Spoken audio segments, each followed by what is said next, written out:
Haji adalah ibadah yang sangat mulia, dan haji ini awal disyariatkan adalah di zaman Ibrahim dan Ismail alaihissalam.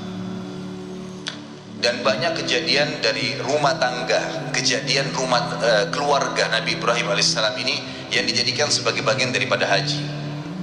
Seperti kasus Hajar alaihissalam, istri Nabi Ibrahim alaihissalam. Kita tahu Nabi Ibrahim punya dua orang istri, Sarah dan Hajar.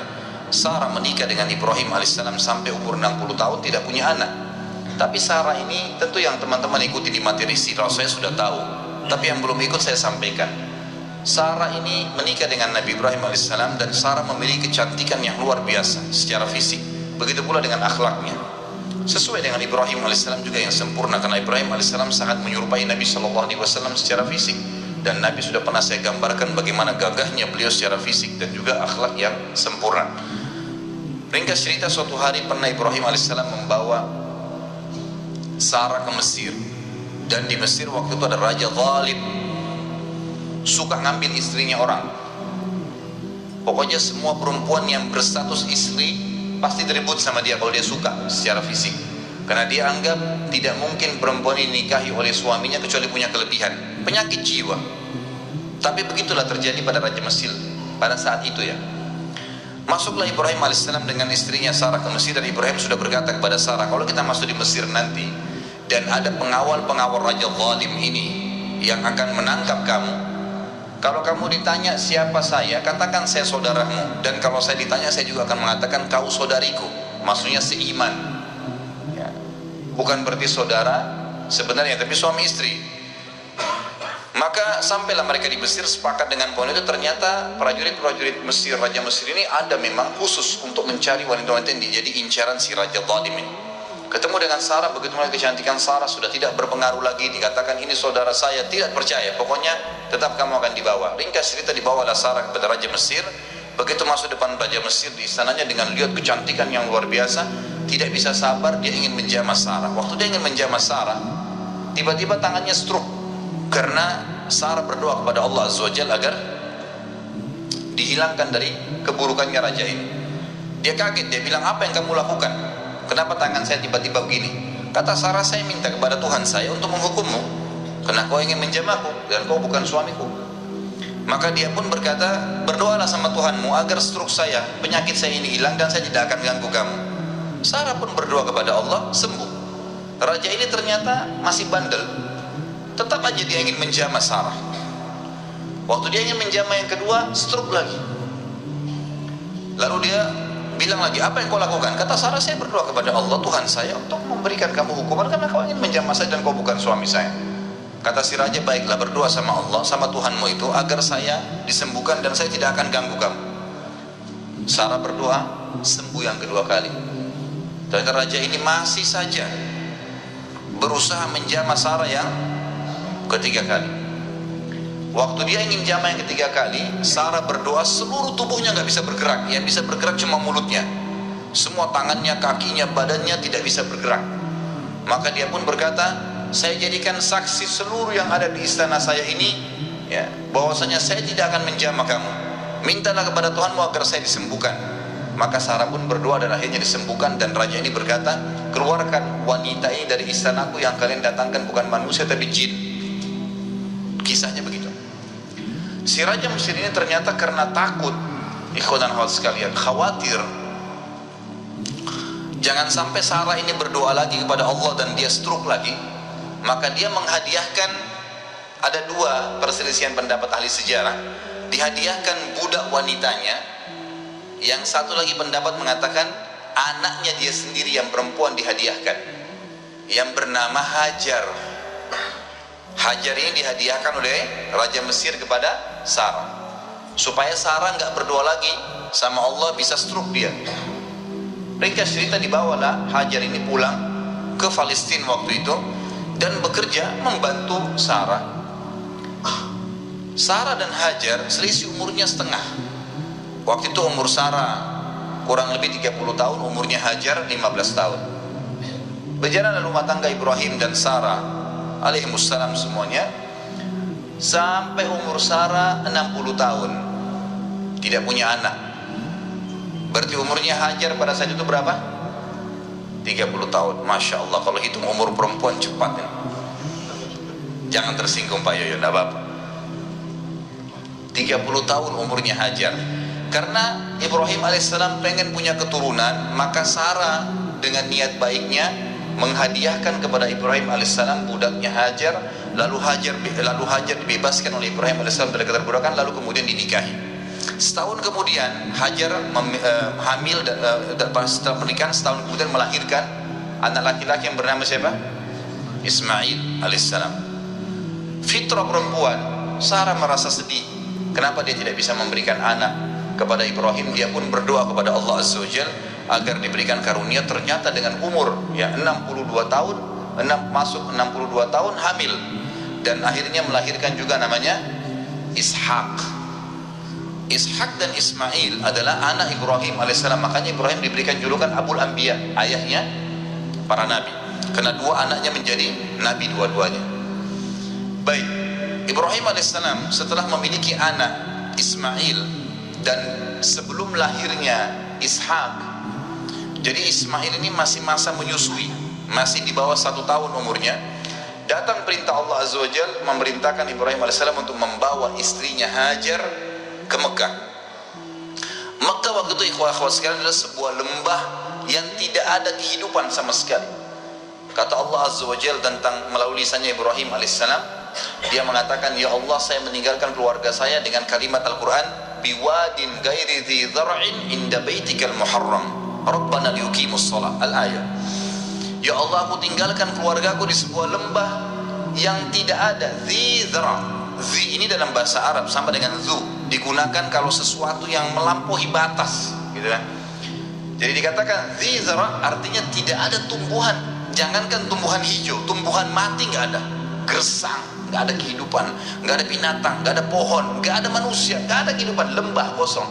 Tetapi kata Nabi Ibrahim alaihissalam, ya, di situ dikatakan inda baitikal muharram, tapi itu di lokasi rumahmu yang mulia. Pertanyaan kecil, apakah di zaman Ibrahim alaihissalam Ka'bah sudah ada atau baru nanti dibangun oleh Ibrahim? Jawabannya sudah ada. Jadi Ka'bah itu dibangun pertama kali oleh siapa? Hah? Adam alaihissalam. Tidak usah takut salah, nggak apa-apa, saya nggak bawa rotan. Adam alaihissalam dengan anaknya Syith. Dua orang ini membangun Ka'bah. Kemudian pada saat terjadi banjir besar, kiamat kecil di zaman Nuh alaihissalam, termasuk Ka'bah hancur pada saat itu, tinggal pondasinya. Pondasi Ka'bah ini disebutkan dalam Al-Quran namanya Bakkah. Di Bakkah dalam ayat Al-Quran dikatakan Bakkah itu adalah pondasinya Ka'bah. Maka Allah subhanahu wa ta'ala ingin Ka'bah itu dihidupkan kembali. Diutuslah awal kisahnya dengan Ibrahim alaihissalam diperintahkan membawa istrinya Hajar dan Ismail ke lembah itu. Pada saat tiba di sana, Ibrahim alaihissalam tidak bicara apa-apa. Tiba di lembah tersebut, gersang, lalu dia bilang sama Hajar, turunlah wahai istriku, bawa Ismail bersamamu dan saya akan tinggalkan kamu di lembah ini.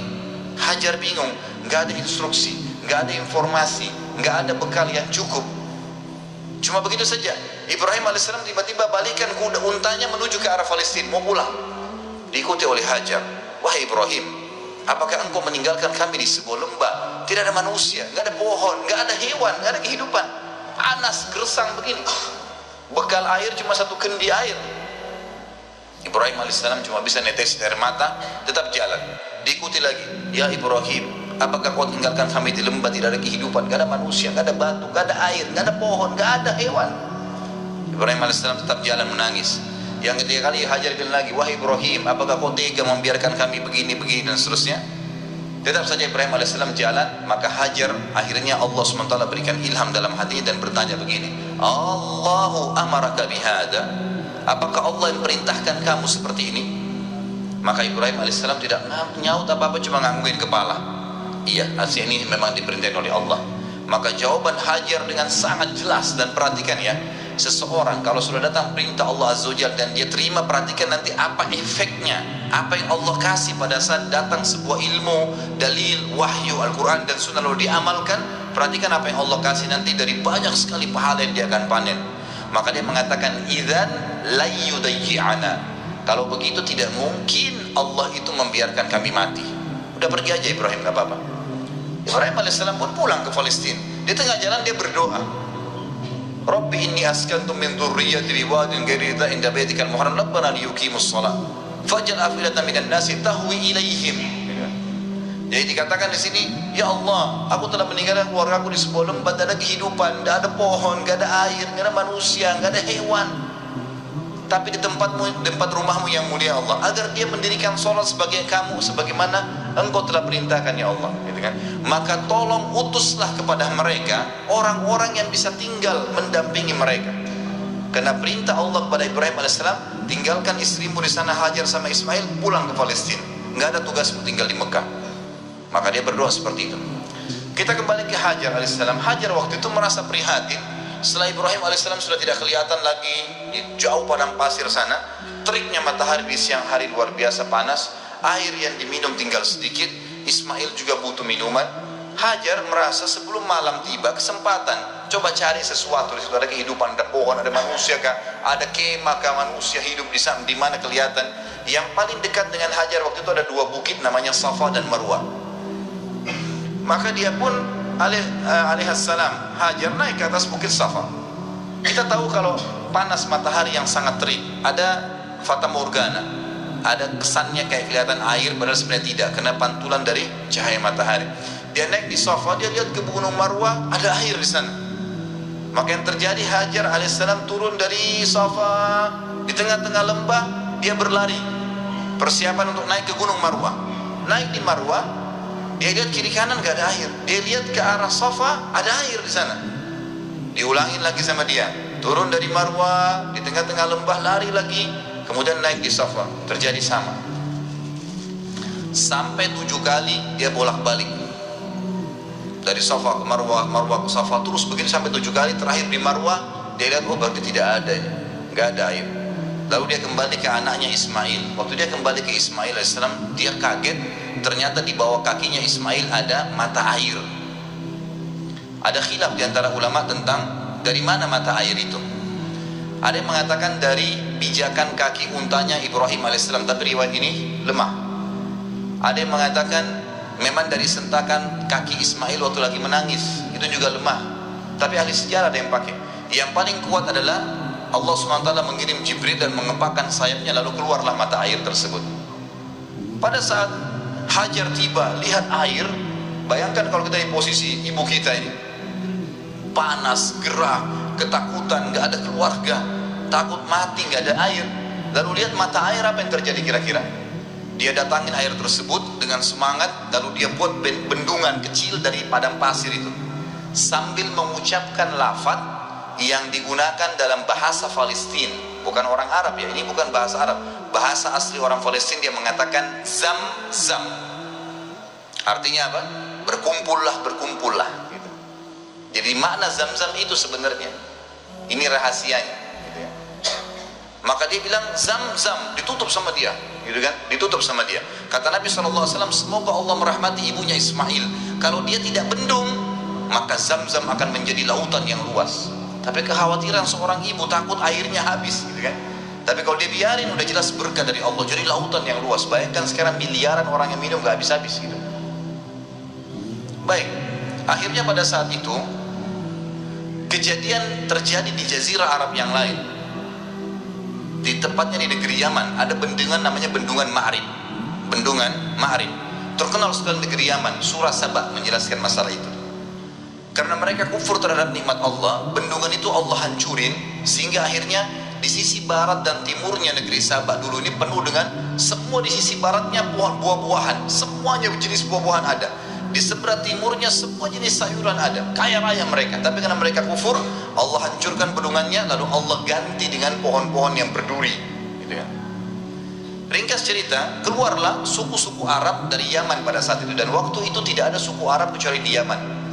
Mereka keluar menuju ke negeri Syam. Kalau saya ibaratkan buku ini Jazirah Arab. Maka di bawah ini daerah selatannya Jazirah Arab. Indonesia ada di bawah Jazirah Arab, di selatan. Di atas ini utaranya Jazirah Arab. Di utara Jazirah Arab itu ada negeri Syam, Palestina, Syria, Lebanon, dan Yordania. Di atasnya lagi ada Turki. Di atasnya lagi ada Eropa sampai ke Amerika sana. Di sisi baratnya itu ada Rusia, ada Irak, ada Iran, Afghanistan, dan seterusnya. Sisi timurnya ada Mesir, Afrika, dan seterusnya. Selatannya ada Yaman dan Asia Tenggara. Nah, Yaman ini kebetulan ada di Jazirah Arab bagian selatan, di bawah. Jadi mereka mau menuju ke negeri Syam. Di tengah-tengah jalan itu ada kota Mekah, di tengah-tengahnya, tengah-tengah Jazirah Arab. Mereka lewatinlah Jazirah Arab itu menuju ke negeri Syam, karena negeri Syam ini subur. Mereka mau pindah ke sana gitu. Ternyata lewat di dekat lembah Mekah, mereka temukan di atas lembah Mekah itu ada banyak burung berputar-putar. Nah ini kalau insya Allah enggak, kalau antum kesesat di padang pasir, kehabisan air, tanda-tanda ada air situ kalau ada burung yang buat lingkaran. Itu umumnya disebutkan dalam buku-buku sejarah. Mereka bingung, setahu kami di lembah ini nggak pernah ada air, kok bisa ada burung lagi berputar-putar. Mereka mampir, utus 2 orang, coba lihat di sana ada apa. Mereka kaget, mereka temukan Hajar dengan anaknya Ismail alaihissalam duduk di sebelah mata air Zam-Zam. Maka mereka pun punya adab dan akhlak. Mereka mengatakan, kami ingin tinggal di sini, suku kami suku besar. Tidak disebutkan jumlah mereka, tapi yang jelas ratusan orang pada saat itu. Satu suku semuanya pindah dari Yaman ke negeri Syam. Dan ini hasil dari doa Nabi Ibrahim alaihissalam yang berdoa minta diutus kepada Hajar dan Ismail orang yang bisa hidup bersama mereka. Diutuslah suku ini, dan suku ini bernama suku Jurhum. Suku Jurhum. Keluarlah suku Jurhum ini terus masuk, kemudian pamit dengan Hajar, wahai ibu, kami ini adalah satu suku yang besar dan kami keluar dari negeri Yaman, tapi kami nggak punya tempat tinggal. Bisa nggak kami tinggal di sini? Nanti kami bentuk komunitas, kami punya peternakan, kami juga ahli perkebunan, karena mereka memang ahli perkebunan di Yaman, gitu kan. Kami akan buat dan kami akan bayar upeti. Yang penting kami bisa hidup dekat mata air ini. Kata Hajar, baiklah. Maka spontan pada saat itu terbentuk komunitas kota Mekah. Ada mata air, kemudian ada penduduk yang tiba-tiba langsung dengan suku yang besar. Mereka membangun rumah, mereka sudah bawa peternakan, unta, sapi, kambing dibawa dari kampungnya Yaman. Terus mereka juga sudah mahir bercocok tanam. Mereka mulai menanam-nanami wilayah Mekah itu. Ringkas cerita, menjadi rapilah Mekah itu, mulai ada penghuni. Pada saat itu Ismail alaihissalam tumbuh besar di tengah-tengah suku Jurhum. Perlu Bapak Ibu tahu, istilah Arab sendiri, Arab itu ada 2 macam. Ada namanya Arab asli, ada Arab musta'ribah. Arab asli ini adalah turunan orang Arab yang asli, dan Arab musta'ribah adalah orang Arab, orang yang bukan Arab terarabkan karena pernikahan atau menggunakan bahasanya. Seperti kasus sekarang Mesir. Mesir itu suku Kipti, bukan orang Arab mereka. Irak, bukan orang Arab. Negeri Syam, Yordania, Palestina, itu bukan orang Arab mereka. Sudan, Jazair, Tunis, Maroko, Afrika Utara, semua itu bukan orang-orang Arab mereka, suku barbar. Tapi mereka dikatakan negara Arab. Kenapa? Karena menjadikan bahasa Arab sebagai bahasa negaranya. Dan pada saat ekspansi Islam di zaman Umar bin Khattab, zaman Uthman bin Affan, mereka menikah dengan orang-orang Arab, dari tabi'in, dari sahabat yang bergabung sama mereka, maka dikatakanlah mereka orang-orang Arab. Ismail alaihissalam bukan orang Arab, karena beliau dari Ibrahim alaihissalam orang asli suku Babilonia, dari Irak. Ya, itu orang asli Irak, asli orang Irak namanya suku Babilonia. Maka mereka, Ismail berbaur sampai besar dan menikah dengan anak kepala suku Jurhum. Setelah menikah, tapi tidak disebutkan di sini prediksi umurnya Ismail alaihissalam, karena ini kisah yang cukup panjang, saya ringkaskan melihat waktunya. Maka datanglah Ibrahim alaihissalam, diperintahkan oleh Allah SWT untuk mengunjungi Mekah. Beliau datang mengunjungi istrinya. Tapi pada saat itu yang saya dapat dalam buku sejarah adalah setelah Ismail menikah dengan anak kepala suku Jurhum. Datang, dan Ismail ini sangat gemar alaihissalam berburu, sangat gemar berburu. Maka dia pun lagi keluar berburu. Ibrahim datang ke rumahnya lalu bertanya pada istri dari belakang pintu, di mana suamimu? Dikatakan lagi pergi berburu. Berapa lama kira-kira biasa dia berburu? Ya sekitar sebulan baru kembali. Sering kali pergi berburu, sebulan baru kembali. Kemudian kata Ibrahim, bagaimana kehidupan kalian? Istrinya mengeluh, hidup kami susah, hidup kami gak enak, hidup kami gini. Tidak pernah lisannya mengatakan Alhamdulillah, tidak pernah ada pujian Allah. Maka kata Ibrahim, kalau suamimu kembali titip pesan bahwasanya ada seseorang yang bernama Ibrahim mencari dia dan suruh dia mengganti tiang pintu rumahnya. Pulanglah Ibrahim alaihissalam setelah ketemu Hajar beberapa hari, lalu kembali lagi ke Palestina. Ismail alaihissalam kembali. Ismail tentu sudah tahu tentang siapa Ibrahim, ayahnya, sudah tahu kisahnya dari ibunya Hajar, tapi belum pernah ketemu. Sampai saat itu belum pernah ketemu. Lalu kemudian Ismail pulang ke rumahnya, tanya istrinya, siapa yang datang? Oh, ada tamu namanya Ibrahim. Apa yang dia bilang? Dia tanya masalah-masalah kita di sini, lalu saya menyampaikan keluhan-keluhan kita semuanya, keadaan kita di sini. Lalu apa pesan dia? Dia katakan, gantilah tiang pintu rumahmu. Kata Ismail, itu ayah saya Ibrahim, dia seorang nabi dan dia memerintahkan saya untuk menceraikanmu, maka saya akan hantar ke rumahmu. Diceraikanlah istrinya yang pertama. Jadi ini bahasa Ibrahim alaihissalam yang sangat santun agar mengganti istri anaknya. Beberapa bulan kemudian datang lagi Ibrahim alaihissalam. Tidak disebutkan juga pasnya berapa bulan, tapi beberapa bulan dalam buku-buku sejarah. Beberapa bulan setelah itu datang Ibrahim alaihissalam kedua kali. Ternyata Ismail lagi berburu lagi. Kemudian dia datang, ternyata Ismail sudah menikah dengan anak suku Jurum yang lain. Lalu Ibrahim bertanya, bagaimana kabar kamu? Di mana Ismail? Dia bilang, suami saya lagi berburu. Bagaimana kehidupan kalian? Istri yang kedua ini semuanya pujian kepada Allah. Alhamdulillah hidup kami cukup, alhamdulillah kami bahagia, alhamdulillah begini, selalu muji Allah. Maka kata Ibrahim alaihissalam, kalau suami kau kembali, katakan ada tamunya datang bernama Ibrahim, dan sampaikan agar dia mempertahankan tiang pintu rumahnya. Maka Ibrahim alaihissalam pun tidak pulang ke Palestina, tinggal sama istrinya sampai anaknya Ismail pulang. Lalu bertemulah mereka. Tentu pada saat Ismail pulang ke rumahnya dulu, dia belum ke rumah ibunya. Lalu dia tanya istrinya, siapa yang datang? Dia katakan ada satu orang nama Ibrahim.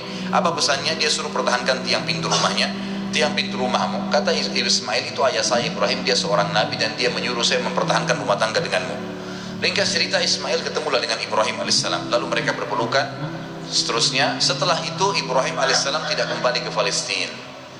Ada perintah Allah azza wa jalla yang diperintahkan kepada Ismail Ibrahim alaihissalam. Baru berapa hari saja ketemu dengan anaknya Ismail, perintah yang luar biasa pada saat itu adalah disuruh Ibrahim menyembelih anaknya Ismail. Baru berapa hari ketemu anaknya sudah disuruh sembelih. Dan yang luar biasanya, perintah ini hanya datang dalam bentuk mimpi saja. Dan perlu kita tahu, para nabi-nabi kalau mimpi itu semua berita benar. Dia mimpi menyembelih anaknya. Lalu Ibrahim alaihissalam dalam surah Anbiya, dalam surah Ibrahim diceritakan, dia berkata kepada Ismail, bahwasanya saya melihat dalam mimpi saya menyembelih kamu, bagaimana pendapatmu? Inni ara fi manami anni adbahuk fanzur madza tara. Maka Ismail menjawab dengan sangat santun, sangat baik, ya abati fa'al ma tu'mar satajiduni insyaallah minas sabirin. Wahai ayahku, lakukanlah apa yang sebenarnya kau diperintahkan dan kau akan dapat saya termasuk orang-orang yang sabar. Akhirnya Ibrahim dan Ismail alaihissalam sepakat, ayo dah kita jalani apa perintah Allah. Dua-duanya pergi sampai ke wilayah Mina. Kalau sekarang itu tepatnya lewat lempar jumroh, untuk melempar jumroh.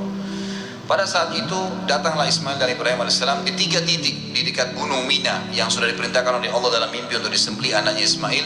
Dia melihat syaitan datang mencoba mengganggunya, lalu Ibrahim alaihissalam melempari 7 kerikil kecil ke arah syaitan tersebut sambil membaca Bismillahirrahmanirrahim. Di titik 1 syaitannya pergi, di titik 2 kemudian dia datang lagi, dilempar lagi, titik 3 juga begitu. Akhirnya setelah 3 kali dilempar tidak datang lagi syaitannya. Kemudian sampai di tempat sembelihan, kata Allah subhanahu wa ta'ala, falamma tallahu lil jabin. Pada saat Ibrahim sudah meletakkan leher anaknya, pedangnya sudah diangkat dan sudah diayunkan, dua-duanya sudah pasrah. Ismail sudah pasrah, Ibrahim alaihissalam sudah pasrah, jadi tidak setengah-setengah. Dan ini kita perlu juga ambil pelajaran di sini, ikhwah-ikhwat sekalian. Cobaan Allah SWT itu kadang-kadang diuji iman kita sampai titik terakhir. Pada saat sudah betul-betul pasrah, diangkat pedang, dia sudah akan sembelih, ditahan pedangnya oleh Jibril alaihissalam, lalu kemudian digantikan dengan dzibhin azim, sembelihan yang agung, maksudnya seekor domba yang besar. Lalu Allah mengatakan, ya Ibrahim, qad saddaqta ru'ya. Hai Ibrahim, kau sudah percaya mimpi yang telah kami kasih, maka kami akan gantikan kamu dengan sembelihan tadi. Digantilah sembelihan tersebut. Lalu kemudian Ibrahim dan Ismail AS diperintahkan oleh Allah setelah itu membangun Ka'bah. Maka Ibrahim dan Ismail pun membangun Ka'bah di pondasi yang sudah ada dibangun oleh Adam dan Syith alaihimussalam semuanya. Dibangunlah pondasi tersebut. Setiap kali Nabi Ibrahim alaihissalam mundur untuk melihat posisi Ka'bah sudah rapi atau belum, maka Ibrahim alaihissalam berdiri di sebuah tempat yang agak tinggi, lalu pada saat beliau turun, beliau sempat loncat ke bawah. Loncatan Nabi Ibrahim alaihissalam dari tempat tinggi itu yang melihat apakah sudah rata bangunan Ka'bah atau belum, ke bawah itu keinjak tanah dan sempat ada bekas telapak kakinya yang sekarang dikenal dengan maqam Ibrahim.